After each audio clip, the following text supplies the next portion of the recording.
बुलढाणा जिल्ह्यातील संग्रामपूर आणि जळगाव जामोद तालुक्यांना काही दिवसांपूर्वी झालेल्या वादळी वाऱ्यासह मुसळधार पावसाचा मोठा फटका बसला। केळी आणि संत्रा उत्पादक शेतकऱ्यांचं मोठ्या प्रमाणात नुकसान झालं असून काढणीस आलेली पिकं अक्षरशः जमीनदोस्त झाली।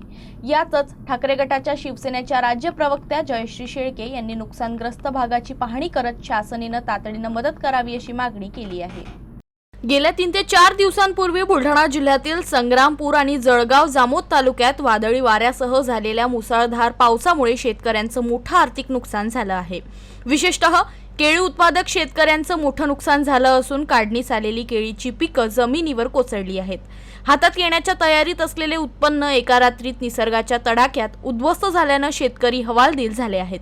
याशिवाय संत्रा बागांनाही मोठा फटका बसला असून अनेक ठिकाणी झाडांचे आणि फळांचं मोठं नुकसान झालंय।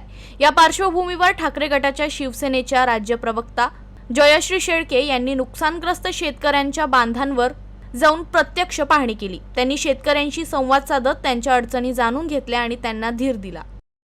काल आणि परवा जळगाव जामोद आणि संग्रामपूर तालुक्यामध्ये आलेल्या वादळामध्ये मोठ्या प्रमाणात फळबागांचं नुकसान झालंय। केळी आणि संत्रा या दोन्ही पिकांचं खूप मोठं नुकसान या परिसरामध्ये झालेलं आहे आणि आपण पाहिलं असेल की केळीचं पीक हे जमीनदोस्त अनेक शेतांमध्ये झालेलं आहे। आज शेतकरी खूप मोठ्या कष्टाने कसं तरी हे पीक जगवतोय आणि त्याच्या हातातोंडाशी आलेला घास हा काल परवाच्या वादळामुळे हिरावून गेलेला आहे। आधीच आसमानी संकटामध्ये शेतकरी हा सापडलेला आहे।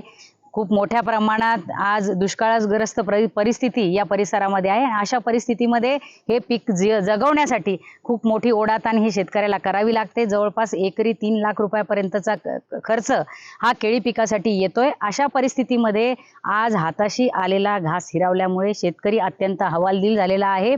शासनाने शेतकऱ्यांचा कळवळा आहे अशी नौटंकी करू नये आणि तातडीने जळगाव जामोद आणि संग्रामपूर तालुक्यामधील फळबागांचं नुकसान झालेल्या शेतकऱ्यांना नुकसान भरपाई जाहीर करावी।